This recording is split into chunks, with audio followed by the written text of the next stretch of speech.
આપનું સ્વાગત છે। સુરત જિલ્લા કોંગ્રેસ સમિતિના પ્રમુખ આનંદ ચૌધરીની આગેવાનીમાં આપ્યું આવેદનપત્ર। તરસાડી નગરપાલિકા બહાર રામધૂન બોલાવી નોંધાવ્યો ઉગ્ર વિરોધ। કોંગ્રેસ આગેવાનોએ તરસાડી પાલિકાને ભ્રષ્ટાચારનું એપી સેન્ટર ગણાવ્યું। ગરીબોનું સ્મશાન પણ ના છોડ્યાનો કર્યો આક્ષેપ। બંધ કરો પાલિકામાં ભ્રષ્ટાચાર બંધ કરો પાલિકામાં ભ્રષ્ટાચાર બંધ કરો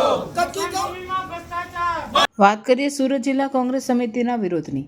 સુરત જિલ્લા કોંગ્રેસ સમિતિના નવનિયુક્ત પ્રમુખ આનંદ ચૌધરીની આગેવાનીમાં તરસાડી નગર ખાતે ભેગા થઈ બાબા સાહેબ આંબેડકરને ફૂલો અર્પણ કરી એક વિશાળ રેલીનું આયોજન કર્યું હતું। રેલી બાબા સાહેબ આંબેડકર ચોકથી તરસાડી નગર પાલિકા ખાતે પહોંચી હતી। તરસાડી નગરપાલિકા બહાર રામધૂન બોલાવી ઉગ્ર વિરોધ કર્યો હતો। પાલિકા દ્વારા કરવામાં આવેલ વિકાસના કામોમાં વ્યાપક ભ્રષ્ટાચાર થયાના આક્ષેપ કરવામાં આવ્યા હતા। હાલમાં સુરત જિલ્લા કોંગ્રેસ સમિતિના પ્રમુખ તરીકે માંડવીના માજી ધારાસભ્ય આનંદ ચૌધરીનું નામ જાહેર થયું હતું। આનંદ ચૌધરીની આગેવાનીમાં હવે કોંગ્રેસ દ્વારા ચીમકી આપવામાં આવે છે કે ભાજપ દ્વારા થયેલા વિકાસના કામોનું સ્થળ નિરીક્ષણ કરી અને જ્યાં ભ્રષ્ટાચાર થયાનું દેખાશે ત્યાં કોંગ્રેસ ઉગ્ર દેખાવ કરશે। સુરતની તરસાડી નગરપાલિકામાં વિકાસના કામોમાં મોટા ભ્રષ્ટાચાર થયાના આક્ષેપ સાથે કોંગ્રેસ આગેવાનોએ રામધૂન બોલાવી વિરોધ નોંધાવ્યો હતો। આવનાર સમયમાં કોંગ્રેસ લોકોના પ્રશ્ન હવે રસ્તા પર ઉતરી વિરોધ નોંધાવશે। લાખો કરોડોના ખર્ચે બનતા રસ્તા એક ચોમાસું ટકતા નથી અને ભાજપનો ભ્રષ્ટાચાર જ ગણાય એવું આનંદ ચૌધરીએ કહ્યું હતું। તરસાડી નગરપાલિકામાં વર્ષોથી ખોરંભે પડેલા વિકાસ કાર્યો તેની ખાતરી આપવામાં આવે, સાથે નીચે લખેલા જે મુદ્દાઓ છે તેની પર તાકીદે અમલ કરવામાં આવે। મહોદય શ્રી તરસાડી નગરપાલિકા દ્વારા મોટા ઉપાડે જાહેરાતો થકી મહારાણા પ્રતાપ લેક ગાર્ડન ઉદાહરણ રૂપ બનશે, તેમાં એક પણ ટીપું પાણી હજી સુધી જોવા મળ્યું નથી। આખું પરિસર યોગ્ય જણાવીના અભાવે જંગલ જડીમાં ફેરવાઈ ગયું છે। તો સિટીની વચ્ચોવચ્ચ જે હદ કહેવાય ત્યાં આવું કેમ વિકાસ ક્યાં ખોવાયો છે? તરસાડી નગરપાલિકા હદ વિસ્તારમાં સમાવિષ્ટ સોસાયટીઓમાં ગાંધીનગરની ટોકી બેસાડેલી ભૂગર્ભ ગટર યોજના હેઠળ સમયે ચાલતા તગલગી કામો કાદવ કિચડથી ત્રાહિમામ પ્રજા પુકારી ઉડી છે।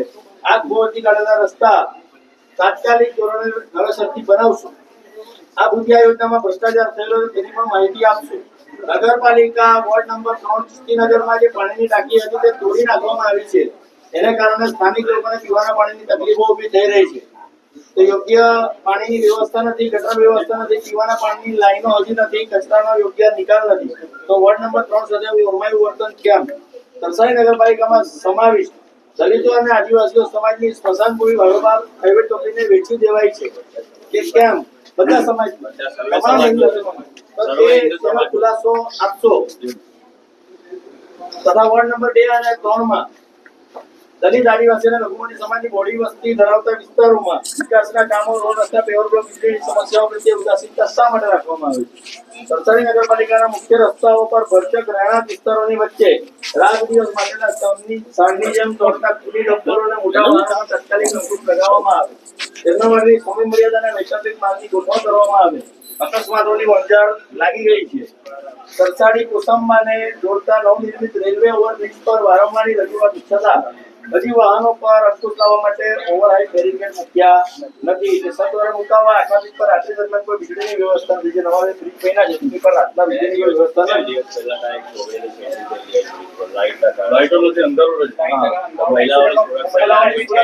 મહિલાઓની સુરક્ષા અને પ્રજાની સુરક્ષાનો પ્રશ્ન તાત્કાલિક લાઇટ મુકાય એ જોવાની જવાબદારી આપવી છે।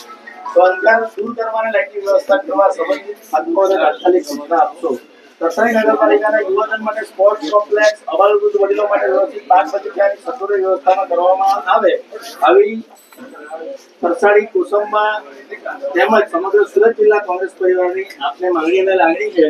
આ તમે 8 દિવસમાં આનો નિકાલ સુખદ આવે એવું કરજો, નહીં તો હવે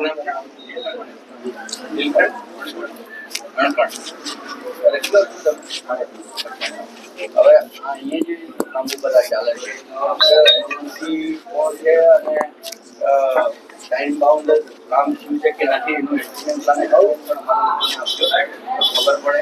એટલે એક જ જગ્યાએ તમે જે તે એજન્સીને બિલો કરીને આપો છો એવી પણ ફરિયાદ ઉઠી છે। એટલે સતત ભ્રષ્ટાચારના જનક અહીંયા તરસાડી નગરપાલિકામાં ચાલે છે અને વળતિયા જે પણ હોય એના ખુલ્લા કરવા અમારો અનુરોધ છે। અને આપની પણ શરીર જોખમાય નહીં એની તમે કાળજી રાખજો એવી વિનંતી છે. પાલિકામાં ભ્રષ્ટાચાર એટલો બધો વ્યાપ્યો છે કે વિનરભાઈએ કીધું તેમ સ્મશાન ગૃહ હોય, બાળકોનું ક્રીડાંગણ હોય, ઉદ્યાન હોય, તળાવ હોય, એ કોઈ પણ જગ્યા બાકી નથી રાખી અને તહેવારનો એક જગ્યાએ કરીને ફરી પાછા ઉખેડવાના, ફરી પાછા નાખવાના, રસ્તો થઈ ગયા પછી પાઇપ નાખવાના, ગટર કરવાની અને ફરી પાછા પેવર બ્લોક કરવાના. એટલે કામ સતત ચાલતું રહેવું જોઈએ અને જે કટકીખોરો છે એને ઘરમાં કટકી જવી જોઈએ એવું આ તંત્ર ભાજપનું ચાલે છે. હાલમાં જે ગંભીરા બ્રિજ તૂટ્યો અને તક્ષશિલા સુરતમાં થઈ ત્યારે પણ આ લોકોના પેટમાં પાણી આવ્યું નથી અને સિસ્ટમ એવી થઈ ગઈ છે કે ભાજપના કમલમમાં જ્યાં સુધી 40% કમિશન નહીં જાય ત્યાં સુધી વર્ક ઓર્ડર આપતા નથી. એટલે કોન્ટ્રાક્ટરો પણ એ પાણી વાળું કામ કરે છે અને પ્રજા હેરાન પરેશાન થાય છે અને ગંભીરા બ્રિજ જેવી દુર્ઘટના સર્જાય છે અને નિર્દોષ લોકો મૃત્યુ પામે છે. એટલે ભાજપને કોઈની શરમ નથી અને મરદા પર બેસીને ખાય એવી આ એની માનસિકતા છે. એટલે જ્યાં સુધી પ્રજા નહીં જાગે ત્યાં સુધી અમારું આંદોલન સતત ચાલતું રહેશે અને અધિકારીઓને દંડોડવાનો પ્રયાસ કરતા રહીશું. જય જય જય ભીમ, જય ભીમ, જય ભીમ, જય ભીમ, જય ભીમ, જય ભીમ. અને કહેવા માંગે કે આગામી 8 દિવસની અંદર જો આ તમે સુધારા નહીં કરવામાં આવે, અમારા દલિતના સ્મશાન ભૂમિ બાબતમાં યોગ્ય નિર્ણય નહીં લેવામાં આવે તો ઉગ્ર આંદોલન થશે. સુરત જિલ્લો નહીં સમગ્ર ગુજરાતના આગેવાનો ઉપસ્થિત રહેશે. અને મારે આજે એ જ કહેવું, હું કહીશ कि अभी तो ये अंगड़ाई है, तब के जो आगे लड़ाई है, अभी तो ये अंगड़ाई है, आगे और लड़ाई है, अभी तो ये अंगड़ाई है, आगे और लड़ाई है, अभी तो ये अंगड़ाई है, आगे और लड़ाई है. हमसे जो टकराएगा मिट्टी में मिल जाएगा, हमसे जो टकराएगा मिट्टी में मिल जाएगा. जिंदाबाद जिंदाबाद जिंदाबाद जिंदाबाद जिंदाबाद कांग्रेस जिंदाबाद. विनंती કરીશ કે બે વાત. જ્યારથી તરસાળી નગરપાલિકાનું નિર્માણ થયું છે ત્યારથી સતત ભ્રષ્ટાચારના પ્રશ્નો ઊભા થાય છે. ક્યાંક રસ્તા ખોદીને ગટર બનાવવામાં આવે છે, એના પર ફરી પાછો પેવર બ્લોક કરે, ફરી પાછા પાઇપ નાખવામાં આવે, ફરી પાછા પેવર બ્લોક કરીને માત્ર કામ કેવી રીતે કોન્ટ્રાક્ટરને મળે અને કટકી કેવી રીતે ભાજપના આગેવાનો સુધી પહોંચે એવી વ્યવસ્થા શું આયોજન તરસાળીમાં થયું છે. એક બાજુ તળાવના નામે કરોડો રૂપિયા ગ્રાન્ટ મંજૂર કરી પણ એના નામે તદ્દન બોગસ કામો થયા છે અને કોઈ નિર્માણ થયું નથી. એવું જ જે છોકરાઓ માટેના ઉદ્યાન છે કે વડીલો માટેના ઉદ્યાન છે, બાગ બગીચા, એમાં પણ કોઈ વ્યવસ્થા નથી અને લોકો ત્રાહિમામ પુકારે છે. રસ્તા પર ઢોરો બેઠા હોય એવી કોઈ વ્યવસ્થા નથી કે નગરપાલિકામાં ઢોરો માટેનું અલગ વ્યવસ્થા હોય.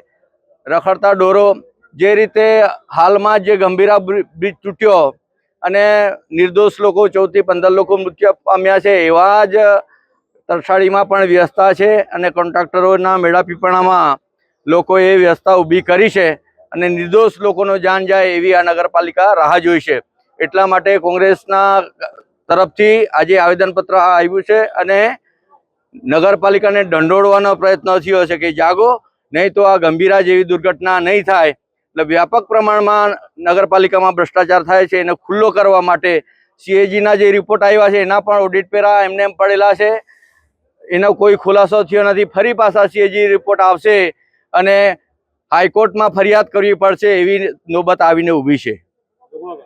કોંગ્રેસ સંગઠન દ્વારા આજરોજ નગરપાલિકાને વિવિધ પ્રશ્નો બાબતે આવેદન આપેલું છે. નગરપાલિકા દ્વારા એ પ્રશ્નોનું ચર્ચા કરીને યોગ્ય નિરાકરણ કરવામાં આવશે અને મહદ અંશે અમુક પ્રશ્નોનું સમાધાન બી નગરપાલિકા કક્ષાએ થઈ ગયેલું છે.